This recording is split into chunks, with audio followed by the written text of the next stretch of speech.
नमस्कार, जय हिंद। मैं आपका दोस्त राम रघुवंशी स्वागत करता हूं आपके अपने YouTube channel online study with DK पर। साथियों, जैसा कि आप लोगों को पता है HT8 PRT 2025 का एग्ज़ाम होने वाला है, तो उसी को ध्यान में रखते हुए आज की इस क्लास में हम चर्चा करने वाले हैं HT8 PRT के अंतर्गत जो हिंदी भाषा दे रखी है उस हिंदी भाषा के महत्वपूर्ण प्रश्नों की आज हम चर्चा करने वाले हैं। यानी कि हिंदी भाषा के अंतर्गत जो सिलेबस दे रखा है उस सिलेबस के अंतर्गत जो टॉपिक है उन सभी टॉपिकों के मिक्स प्रश्न यहाँ पर आप लोगों के सामने रखे गए हैं। तो चलिए क्लास की शुरुआत करते हैं। एक बेहतरीन और शानदार क्लास ये आप लोगों के लिए होने वाली है। तो चलिए देखते हैं। पहला प्रश्न है आप लोगों के सामने, शुद्ध वाक्य है। आप लोगों के सामने यहाँ पर 4 ऑप्शन दे रखे हैं। साथियों, इन 4 ऑप्शन में से एक ऑप्शन आप लोगों को चुनकर बताना है कि कौन सा सत्य है। विंध्याचल पर्वत भारत के मध्य भाग में स्थित है। वह शुक्रवार के दिन आएगा। सरल काल में दिन छोटा होता है। यह शुद्ध गाय का दूध मिलता है। इन चारों में से यदि देखा जाए प्यारे साथियों, तो जो सबसे सही उत्तर जो है वो है विंध्याचल पर्वत भारत के मध्य भाग में स्थित है। बाकी वह शुक्रवार के दिन आएगा ये भी अशुद्ध है। सरल काल, क्योंकि सरल नहीं वो शरद काल होता है। ठीक, यह शुद्ध गाय का दूध मिलता है, तो यह ऐसा नहीं है गाय का शुद्ध दूध मिलता है, इस प्रकार से यहां होगा शुद्ध। तो इसलिए इस प्रश्न का जो सही उत्तर हो जाएगा वो हो जाएगा ए वाला। ठीक, चलिए अगला प्रश्न है आप लोगों के सामने, ध्वनि की दृष्टि से प्राकृत भाषाएं सबसे अधिक किसके निकट है। मतलब ध्वनि का मतलब है जैसे हम उच्चारण करते हैं, क्या करते हैं, उच्चारण। तो उच्चारण करते समय जो प्राकृत भाषा है वो किसके सबसे ज्यादा निकट है। तो अपभ्रंश के निकट है, संस्कृत के निकट है, पाली के निकट है, या इनमें से कोई नहीं। तो ध्वनि की दृष्टि से यदि देखा जाए तो प्राकृत भाषाएं जिसके सबसे निकट है साथियों वह है भाषा है पाली। कौन सी है, पाली। वहीं प्राकृत भाषा की यदि हम बात करें तो जैन धर्म के जो 24वें तीर्थंकर हुए थे महावीर स्वामी, तो महावीर स्वामी ने अपने उपदेशों में जिन भाषा का प्रयोग किया था वो थी प्राकृत भाषा। और गौतम बुद्ध के द्वारा जिस भाषा का इस्तेमाल किया गया था, जो भाषा प्रयोग में लाई गई थी वो भाषा थी प्यारे साथियों, आप लोगों को ध्यान रखना है, पाली भाषा। ठीक है, चलिए अगला प्रश्न है आप लोगों के सामने, कौन सा शब्द अर्थ की दृष्टि से कर से संबंध नहीं है। मतलब यहां पर आपको बताना है जो कर शब्द है इस कर से जुड़ा हुआ शब्द कौन सा नहीं है। तो किरण नहीं है, सूंड नहीं है, हाथ नहीं है, या प्रखर नहीं है। तो कर शब्द का जो अर्थ है वो किरण भी होता है, सूंड भी होता है, हाथ भी होता है, लेकिन प्रखर नहीं होता है। इसलिए इस प्रश्न का सही उत्तर हो जाएगा आपके सामने सी, यानी कि प्रखर जो शब्द है इसका सही संबंध कर से नहीं है।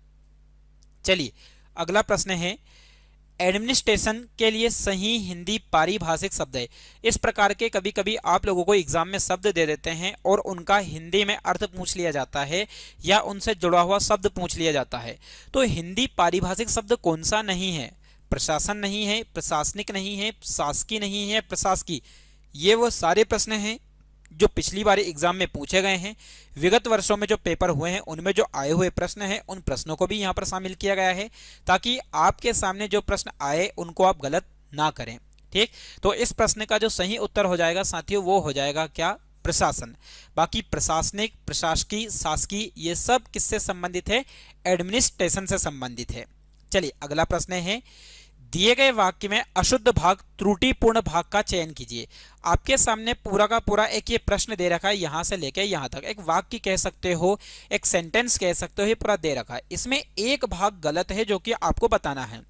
एक लोकप्रिय योग गुरु अपने आश्रम में बड़े पैमाने पर निर्मित आयुर्वेदिक उत्पादों को खुले बाजार में बेचने की तैयार भर रहे हैं।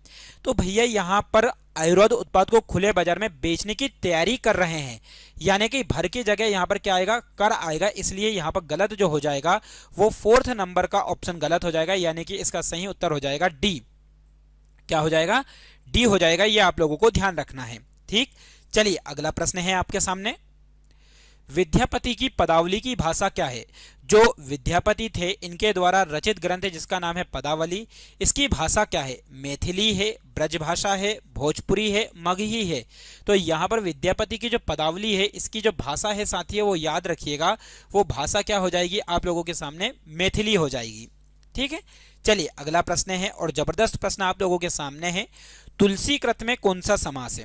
समास का मतलब क्या होता है, तो समास का मतलब आप लोगों को पता होना चाहिए। समास, तो समास दो शब्दों का विग्रह होता है, दो शब्दों के मेल से बने शब्द, दो शब्दों के मेल से बने शब्द है ना, के मेल से बने शब्द को क्या बोलेंगे हम, तो उन्हें बोलेंगे समास।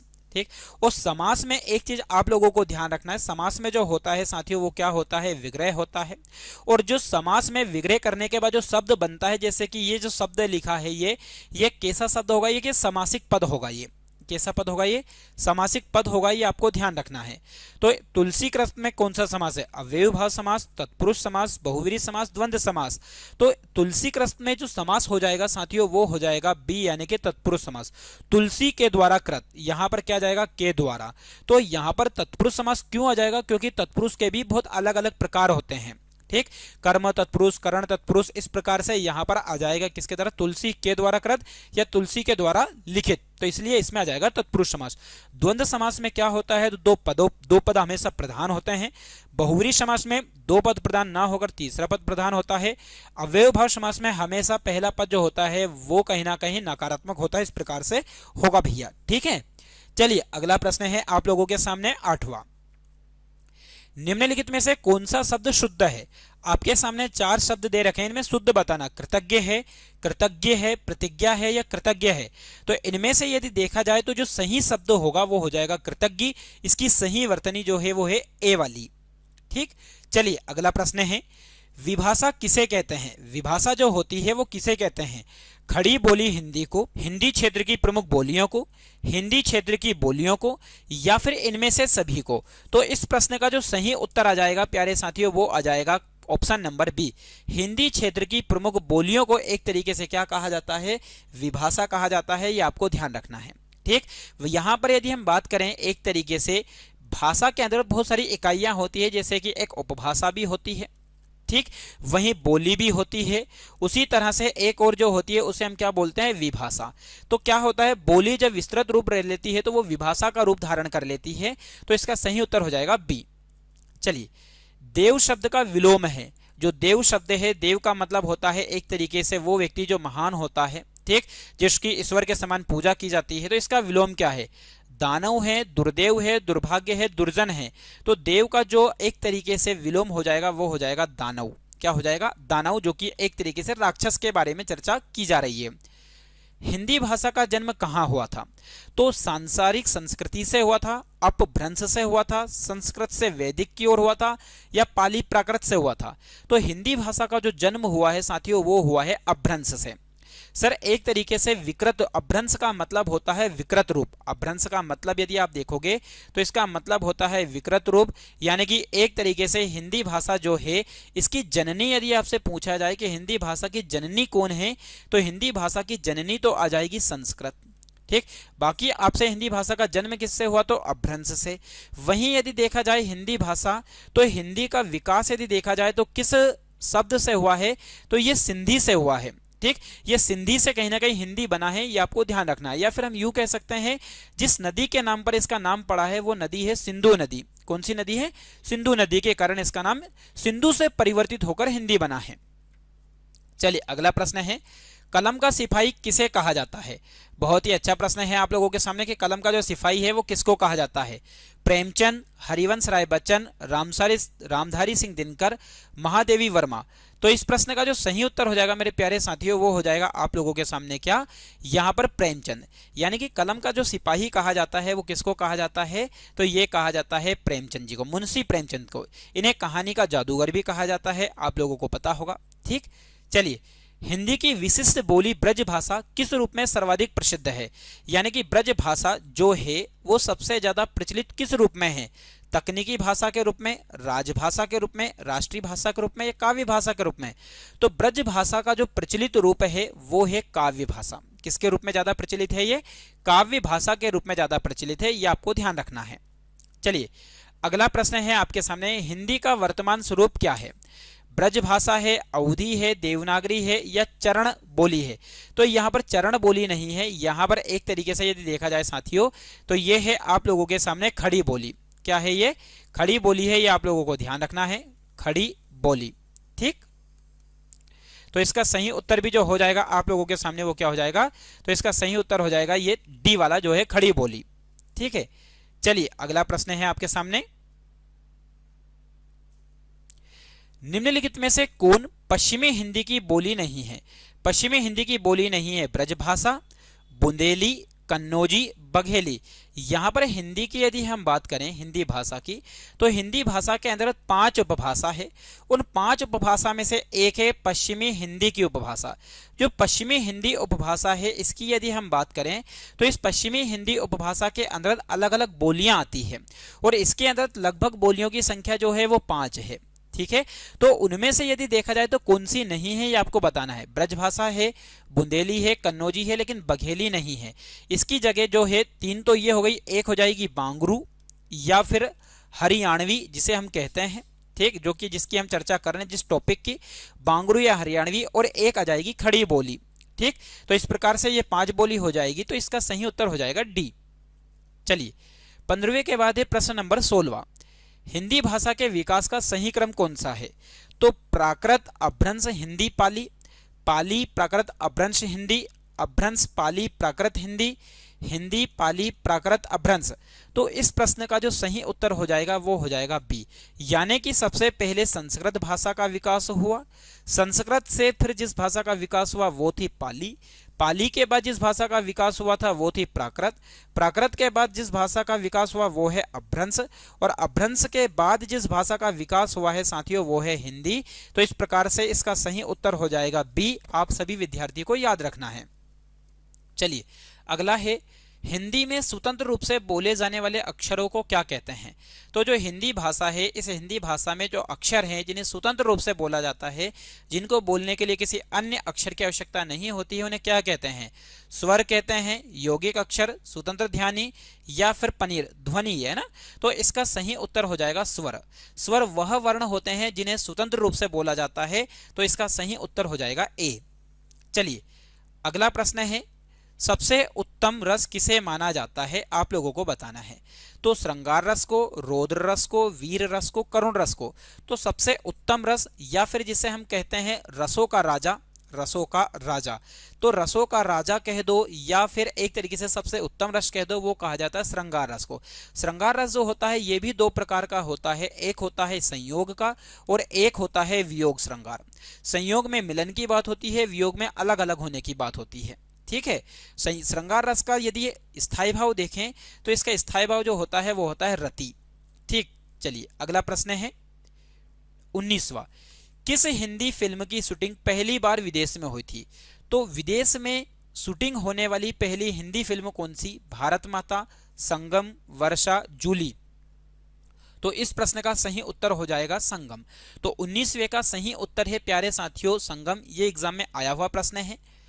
ऑस्कर पुरस्कार के लिए नामांकित होने वाली पहली हिंदी फिल्म कौन सी थी? यानी कि जो ऑस्कर पुरस्कार है इसके लिए नामांकित होने वाली पहली हिंदी फिल्म कौन सी थी?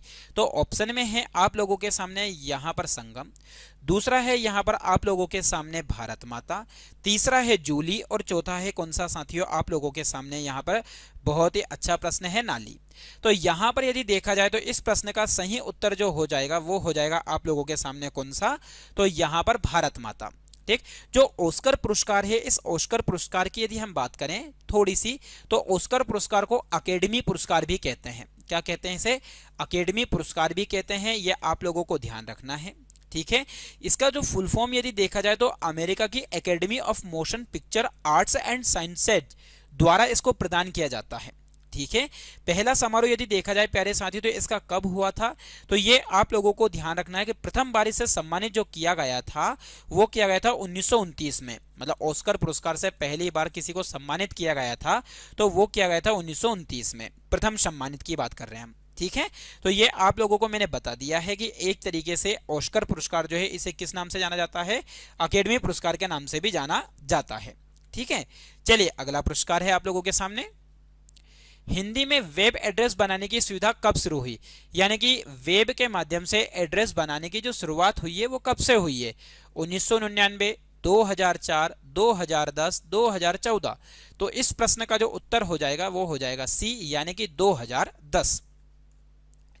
हिंदी को राजभाषा के रूप में स्वीकार करने वाला देश पहला राज्य, यानी कि देश का पहला राज्य कौन सा है जिसने हिंदी को स्वीकार किया। तो वैसे हिंदी के बारे में आप लोगों को पता है, हिंदी को राजभाषा जो बनाया गया है वो 14 सितंबर को बनाया गया था। और यहाँ पर हिंदी को अपनाने वाला पहला राज्य जो है वह कौन सा है, तो हिंदी को अपनाने वाला पहला राज्य उत्तर प्रदेश, बिहार, मध्य प्रदेश, हरियाणा। तो इस प्रश्न का जो सही उत्तर हो जाएगा 22वें का सही उत्तर हो जाएगा बी, यानी कि बिहार राज्य। ठीक है, चलिए अगला प्रश्न है आप लोगों के सामने, बहुत ही अच्छा प्रश्न है यहाँ पर साथियों। चलिए 23वां प्रश्न आप लोगों के सामने है, हिंदी की प्रथम प्रकाशित पुस्तक किसे माना जाता है। तो हिंदी की प्रथम प्रकाशित पुस्तक लल्लू लाल का प्रेम सागर, राग दरबारी, मेला आंचल, झूठा सच। तो यहां पर हिंदी की प्रथम प्रकाशित पुस्तक की यदि हम बात करें तो हिंदी की प्रथम प्रकाशित पुस्तक जो है वो है प्यारे साथियों लल्लू लाल का प्रेम सागर। ये बहुत ही अच्छा प्रश्न है। यदि देखा जाए यहां पर आप लोगों के सामने तो एक यहां पर प्रश्न आता है कि भैया जो झूठा सच है, राग दरबारी, मेला आंचल, ये किन किन व्यक्तियों के द्वारा इनको बनाया गया है, लिखा गया है, तो हम आगे इनकी चर्चा करने वाले हैं। ठीक है, चलिए अगला प्रश्न है, गूगल ने अपने सर्च इंजन में हिंदी में सर्च की सुविधा कब उपलब्ध कराई। यानी कि जब हम गूगल में सर्च करते हैं तो वहां पर हिंदी में भी टाइप हो जाता है, इस तरह से हम सर्च कर सकते हैं। तो ये प्रथा कब शुरू स्टार्ट की गई, 2010, 2011, 2014, 2009। तो इस प्रश्न का सही उत्तर हो जाएगा डी, यानी कि 2009। चलिए अगला प्रश्न है, हिंदी में किस साहित्यकार को उपन्यास सम्राट की उपाधि से संबोधित किया गया है। यानी कि उपन्यास सम्राट की उपाधि से संबोधित किस व्यक्ति को किया गया है, हरिवंश राय बच्चन, प्रेमचंद, रामधारी सिंह दिनकर, महादेवी वर्मा। तो इस प्रश्न का सही उत्तर हो जाएगा 25वें का बी, यानी कि मुंशी प्रेमचंद को। चलिए अगला प्रश्न है, भारतीय संविधान में कितनी राजभाषाएं हैं। तो यहां पर भारतीय संविधान के अंतर्गत भाषाओं की संख्या 28, 22, 16, 26। तो हिंदी में जो भाषाओं की संख्या है, मतलब हिंदी में नहीं, जो संविधान है, संविधान में भाषाओं की संख्या जो है वो है 22। लेकिन मूल रूप से यदि हम बात करें कि जब संविधान निर्मित हुआ था उस समय मूल रूप से भाषाओं की संख्या कितनी थी, तो मूल रूप से जो भाषाओं की संख्या थी साथियों याद रखिएगा वो थी 24, मतलब 14। ठीक, 14 थी, लेकिन वर्तमान में कितनी है, तो वर्तमान में आप लोगों के सामने बता दी 22। भारत के प्रथम राष्ट्रकवि कौन है।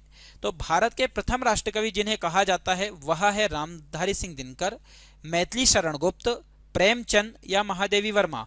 तो इस प्रश्न का सही उत्तर हो जाएगा प्रथम राष्ट्रकवि जिन्हें माना जाता है वो है मैथिली शरण गुप्त। चलिए, हिंदी के प्रथम समाचार पत्र का क्या नाम था। तो हिंदी के प्रथम समाचार पत्र का नाम आपके सामने हिंदुस्तान, या फिर पंजाब केसरी, या फिर हम बात करें उद्दंड मार्दंड। ठीक, या फिर यदि देखा जाए जलता हुआ दीपक। तो उद्दंड मार्दंड की यदि हम बात करें, उदंत मार्दंड की, तो यह भारत का पहला हिंदी समाचार पत्र था, हिंदी का पहला समाचार पत्र था।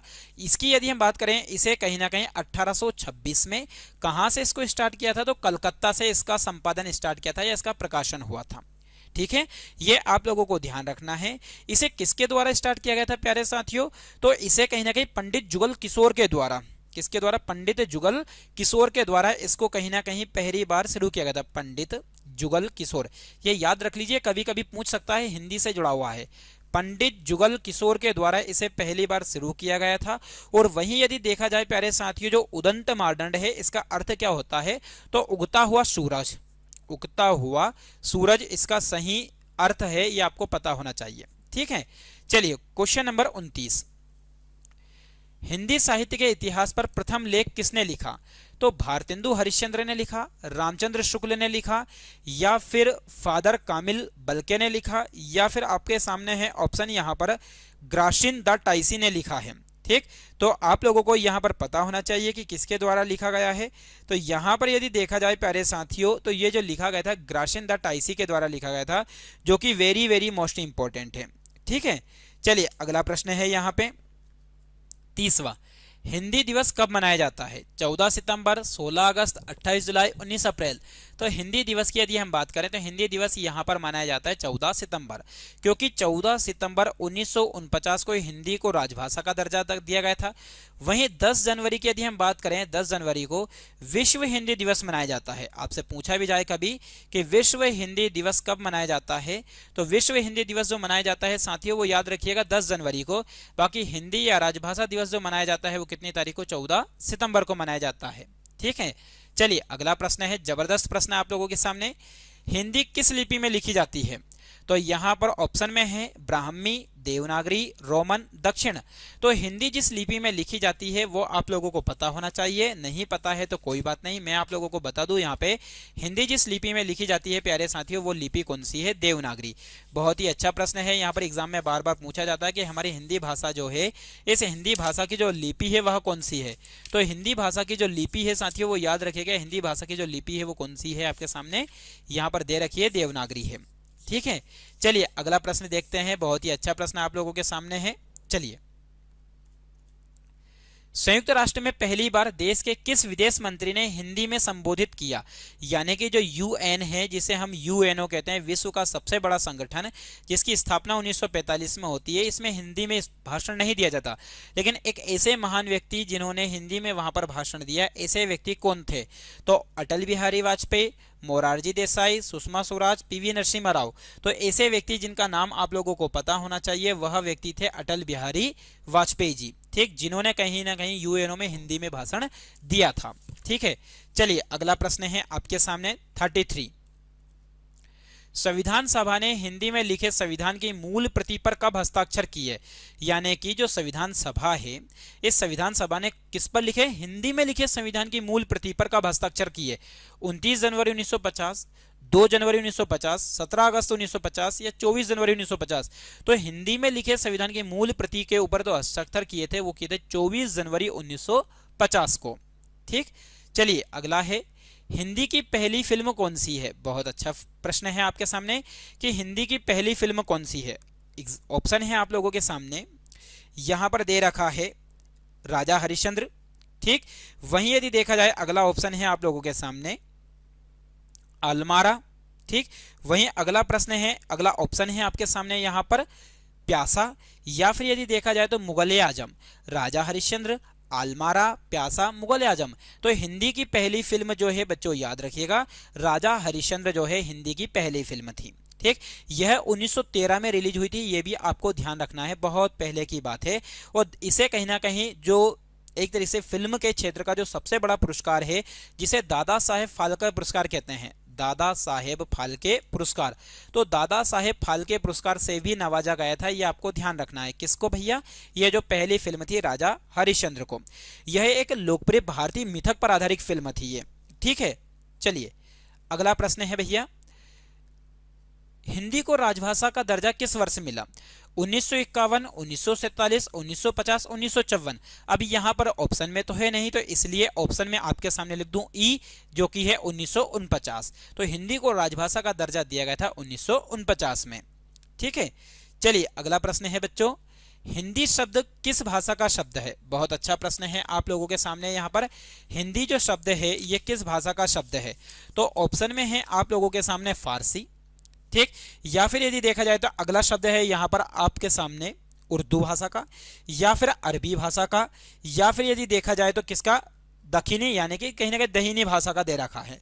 तो यहां पर हिंदी की यदि अपन बात करें प्यारे साथियों, तो हिंदी शब्द जो है वो मूलतः फारसी भाषा का शब्द है, ना कि हिंदी का है। ठीक है, तो हिंदी जो है शब्द किस भाषा का शब्द है? ये फारसी भाषा का शब्द है, ये आपको ध्यान रखना है। तो 36 का हो जाएगा ए। चलिए अगला प्रश्न है 37, हिंदी लेखन के आधार पर किस बोली को बनाया गया है? तो यह है खड़ी बोली। ठीक, भोजपुरी, अवधी, ब्रज। तो इस प्रश्न का सही उत्तर हो जाएगा खड़ी बोली। तो खड़ी बोली आज वर्तमान में इसका ज्यादा से ज्यादा प्रयोग होता है। हम भी सामान्य रूप से हिंदी भाषा का जो प्रयोग करते हैं उसमें जो हिंदी बोलते हैं वो खड़ी बोली ही बोलते हैं। अगला है, हिंदी साहित्य सम्मेलन के दौरान किसने हिंदी को राष्ट्रभाषा के रूप में प्रस्तावित किया था? तो आजकल हिंदी की यदि अपन बात करें तो हिंदी कोई राष्ट्रभाषा नहीं है, लेकिन किसने प्रस्तावित किया था? जवाहरलाल नेहरू, महात्मा गांधी, पिंगली वेंकैया, रविन्द्रनाथ टैगोर। तो इस प्रश्न का जो सही उत्तर हो जाएगा वो हो जाएगा महात्मा गांधी। पिंगली वेंकैया जिन्होंने भारत के एक तरीके से यदि हम बात करें प्यारे साथियों, तिरंगे का जो डिजाइन है, तिरंगे का डिजाइन किसने तैयार किया था? तो ये आपको पता होगा, ये पिंगली वेंकैया ने किया था। भारत के राष्ट्रपिता महात्मा गांधी को कहा जाता है। वहीं रविन्द्रनाथ टैगोर जी के द्वारा हमारे भारत का जो राष्ट्रीय गान है उसको लिखा था, जनगण मन को लिखने वाले थे रविन्द्रनाथ टैगोर। ठीक है, चलिए अगला प्रश्न है आपके सामने 39, हिंदी भाषा की लिपि क्या है? तो हिंदी भाषा की लिपि आपको बता चुका हूं मैं क्या है। चलिए अगला प्रश्न है, किस भारतीय राज्य ने सबसे पहले हिंदी को अपनी राजभाषा के रूप में अपनाया था? तो ये भी आपको पता है, क्या हो जाएगा इसका उत्तर? सी यानी कि बिहार।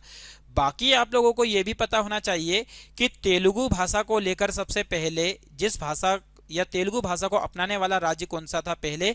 तो ये था, आप लोगों को पता होना चाहिए, एपी। सर एपी का मतलब क्या अरुणाचल प्रदेश? नहीं भैया, आंध्र प्रदेश। ठीक, जो कि किससे अलग हुआ था? कहीं ना कहीं तेलंगाना से, या तेलंगाना आंध्र प्रदेश से अलग हुआ था, ये आपको पता होना चाहिए। ठीक है, चलिए अगला प्रश्न है, बहुत ही अच्छा। एक ही जाति के लघु और दीर्घ, यहाँ पर एक तो लघु की बात हो रही है और दूसरा बात हो रही है दीर्घ की।